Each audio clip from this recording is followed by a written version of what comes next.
Het jy al ooit na 'n webblad gekyk en gewonder wat regtig agter daardie woorde en prentjies aangaan? Wel, vandag doen ons presies dit. Ons gaan een skynbaar eenvoudige stukkie digitale inhoud heeltemal uitmekaar trek. Ons gaan die laag afskil om die dieper storie te ontbloot. Die storie van die inhoud, die data en die tegnologie wat alles aan mekaar bind. Kom ons spring weg. En hier is dit. Hier is ons stukkie DNS wat ons gaan ondersoek. Dit mag dalk net soos 'n klomp woorde lyk, maar hierdie is die titel van 'n video. Dis in Persies en dit lees Marate Sokhnarani Madariyat Sitres wa Afzaish Etemat Benafs. Vir ons vandag is hierdie teks die heel eerste leidraad, die beginpunt van ons hele ondersoek. So, dit bring ons by die groot vraag, né? Watter storie skuil nou eintlik agter hierdie paar woorde op 'n webblad? Hierdie vraag gaan ons gids wees soos ons dieper en dieper grawe. Kom ons begin en kyk wat ons kan ontdek. Eerste ding eerste, kom ons begin by die mees oogopenblikke element, die inhoud self. Wat is die belofte wat hier aan die kyker gemaak word? Want elke stukkie inhoud aanlyn maak mos 'n belofte. As ons daai titel vertaal, word die prentjie dadelik duidelik. Dit gaan oor sprekervaardighede. Meer spesifiek, hoe om stres te bestuur en jou selfvertroue 'n hupstoot te gee.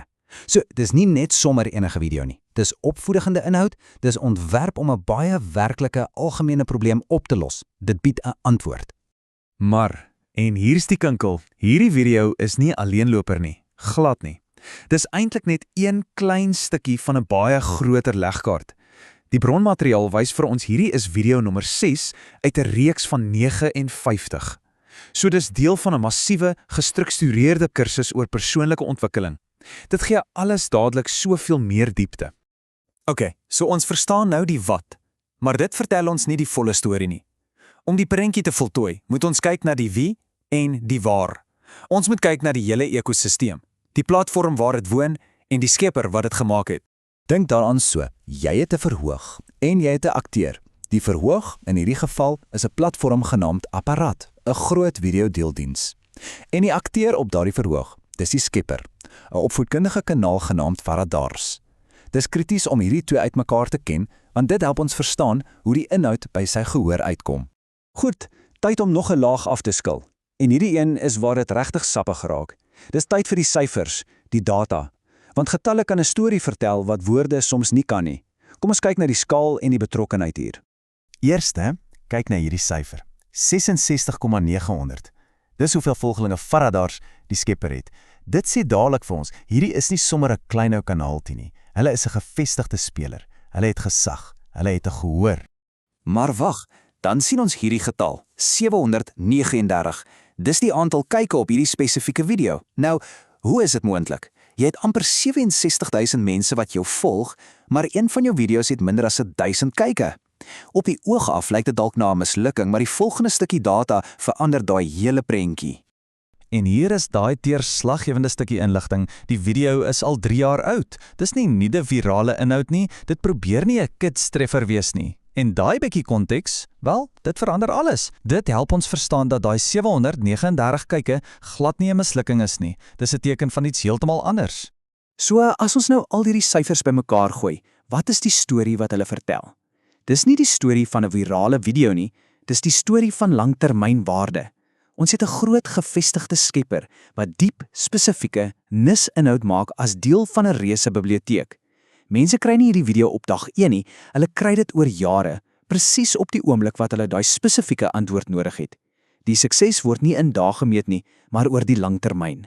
En nou, vir die laaste en miskien die mees fascinerende laag van almal. Ons gaan nou onder die engine kap loer.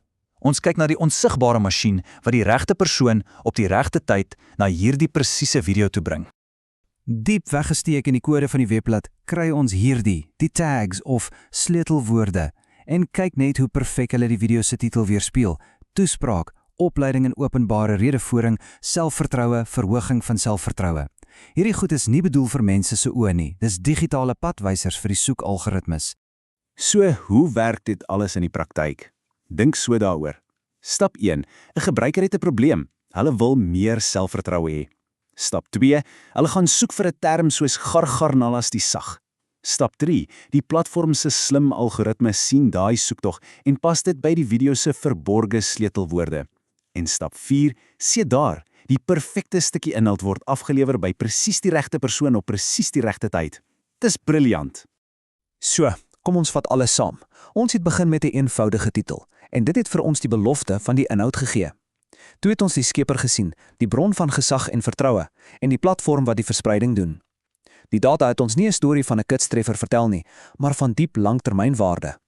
En laastens het die sleutelwoorde vir ons die onsigbare meganisme gewys wat alles aan mekaar werk. Elkeen van hierdie komponente vertel 'n stukkie van die groter storie. En dit bring ons by die punt van hierdie hele oefening. Elke enkele webblad, elke plasing, elke stukkie digitale inhoud wat jy sien, vertel 'n storie, as jy net diep genoeg kyk. Dis soveel meer as net dit wat jy op die oppervlak sien. So, die vraag waarmee ek jou los, is die volgende. Watter storie gaan jy volgende ontdek?